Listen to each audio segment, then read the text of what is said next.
తెలంగాణలో చాలా రసవత్తంగా సాగుతున్నటువంటి అంశం అధ్యక్ష పదవి. బీజేపీ అధ్యక్ష పదవి రఘునందన్ రావు గారిని వరించబోతుందా అని అంటే అంతే. ఇప్పుడు ఇతర రాజకీయ పార్టీలకి భారతీయ జనతా పార్టీకి ఉన్నటువంటి తేడాన్ని చాలామంది అర్థం చేసుకోవాలి.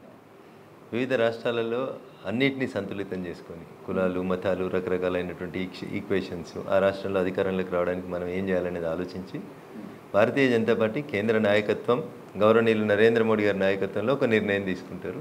మా పార్టీ అధ్యక్షులు జేపీ నడ్డా గారి నాయకత్వంలో ఒక నిర్ణయం తీసుకుంటారు. ఆ నిర్ణయాన్ని క్రమశిక్షణ కలిగిన కార్యకర్తగా తూచా తప్పకుండా పాటిస్తాం తప్ప దాంట్లో ఇది అది 2 3 ఏం ఆలోచనలు ఉండవు. ఇస్తే పనిచేస్తాం, ఇవ్వకుండా ఎవరికి ఇస్తే వాళ్ళతో కలిసి పనిచేస్తాం. రైట్. అంటే మీకు కావాలి అధ్యక్ష పదవి అని చెప్పేసి మీకు అడగడంలో తప్పులేదు, అడగడంలో తప్పులేదు. అధిష్టానాన్ని అడుగుతున్నారా మీరు? ఒకసారి ఆడి కలిసి చెప్పుకున్నాం ఒక్కటేసారి. రోజు పోయి నాకు అదే ఇస్తావా చేస్తామని రోజు ఆడ లైన్ కడతలేము. పార్టీ చెప్పిన పని చేసుకుంటూ పోతా ఉన్నాం.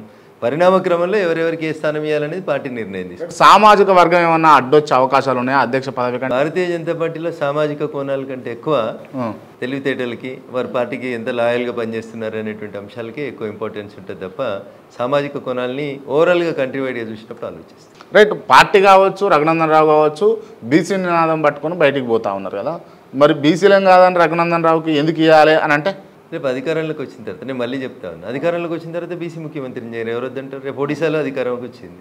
ఒడిశా పార్టీ ప్రెసిడెంట్ కాలేదు కదా ముఖ్యమంత్రి. ఒడిశాలో అధికారంలో తేవడానికి పార్టీ ప్రెసిడెంట్ పనిచేసినాడు. ఒడిశాలో అధికారంలోకి వచ్చిన తర్వాత పార్టీ కేంద్ర నాయకత్వం ఒక నిర్ణయం తీసుకుంది, ఒక గిరిజన బిడ్డను ముఖ్యమంత్రిని చేయాలని. పార్టీ పిసిసి అధ్యక్షుడు అన్న ప్రదేశ్ బీజేపీ అధ్యక్షుడు అన్న వద్దన్నాడా?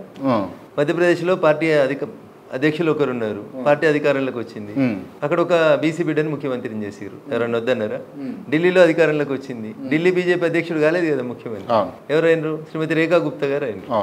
అంటే మహిళ, బీసీ, ట్రైబ్ ఇట్లా సామాజిక సంతులత అనేది ఎప్పుడు రావాలి? నీకు ఆ కుర్చీలో కూర్చొని వడ్డించగలిగే స్థితిలో ఉన్న రోజు రావాలి. ఇది పార్టీ బాధ్యత. పార్టీని అధికారంలోకి తీసుకురావడానికి, కమలం జెండాను ఎగిరేయడానికి ఇఫ్ ఐఎమ్ కేపబుల్ అని పార్టీ అనుకుంటే ఇస్తుంది. లేదు నువ్వు దానికి కాదు ఇంకొక దానికి ఈ బాధ్యత చేయంటే దానికే కట్టుబడి ఉంటుంది. రైట్. అంటే తెలంగాణలో ఉన్నటువంటి బీజేపీ లీడర్లను కాదని ఒకవేళ రఘునందన్ రావుకి ఇస్తే కంపేరబిలిటీ దేంట్లో బెటర్ రఘునందన్ రావు? సో అది ప్రజలు చెప్తారు. ఇక అంటే పార్టీ కదా ఇవ్వాల్సింది. సో అందుకంటే పార్టీ పెద్దలు కూడా ఆలోచిస్తారు కదా. టీఆర్ఎస్ అనేటువంటి పార్టీకి ఎదురు లేదు. ఈ రాష్ట్రంలో వాళ్ళు ఎవరినైనా ఓడిస్తారు, ఏ స్థానంలోనైనా వాళ్ళని ఓడించడం కష్టం అని అనుకుంటున్న తరుణంలో మొట్టమొదటిసారి టీఆర్ఎస్ అనే పార్టీని వాళ్ళ సొంత జిల్లాలో 3 నియోజకవర్గాలు, కొడుకు అల్లుడు అయ్యే ఉన్నటువంటి 3 నియోజకవర్గాల మధ్యలో నన్ను శాండ్విచ్ లాగా నడపాలని చూస్తే కూడా మీరేమంటారు? బీజేపీ పట్టణాలలో ఉంటుంది, అర్బన్ ఏరియాలో ఉంటుంది. అంటే 100% రూరల్ ఏరియా అయినటువంటి దుబ్బాకలో కూడా భారతీయ జనతా పార్టీని గెలిపించుకుని వచ్చింది. That has given tremendous vibration in the state politics. అక్కడ నుంచి మొదలుకుంటే సార్ దాని వెనకాల 100% కార్యకర్తలు చేసిరు, మా పార్టీ నాయకులు చేసిరు, మీలాంటి మీడియా మిత్రులు అనేక మంది సపోర్ట్ చేసిండ్రు. చాలా మంది ప్రజలు Raghunandan Rao is the voice of voiceless అనుకున్నారు కాబట్టి నన్ను అసెంబ్లీకి పంపించారు. తర్వాత పార్లమెంటు, తెలంగాణలో ఏ టీవీ ఏ ఛానల్ ఎవరు సర్వే చేసినా 17 ఎంపీలలో టీఆర్ఎస్ ఒక ఎంపీ గెలుస్తుంది, ఆ ఎంపీ మెదక్ స్థానం అని అన్ని సర్వేలు ఇచ్చినాయి. అందరి సర్వేలని అంచనాలని భిన్నంగా నా మీద పోటీ చేసిన ఆయన సుమారు 250 కోట్ల రూపాయలని ఖర్చు పెడితే కూడా, ప్రతి ఓటర్కి 1000 రూపాయలు ఓటుకి పంచితే కూడా ప్రజలు నా మీద విశ్వాసం ఉంచి మీరేం పంచకుండానే గెలిచిరా? 100% ఐ స్వేర్, 100% ఐ స్వేర్. నేను 1 రూపాయి కూడా పంచలేదు. కార్యకర్తలకి ఛాయ్ నీళ్ళ ఖర్చులు తప్ప అంతకుమించి వేరే ఇచ్చుకోలేనటువంటి పరిస్థితి. ఎందుకంటే అంత కొద్ది రోజుల ముందే కదా నేను ఎమ్మెల్యే ఓడిపోయింది.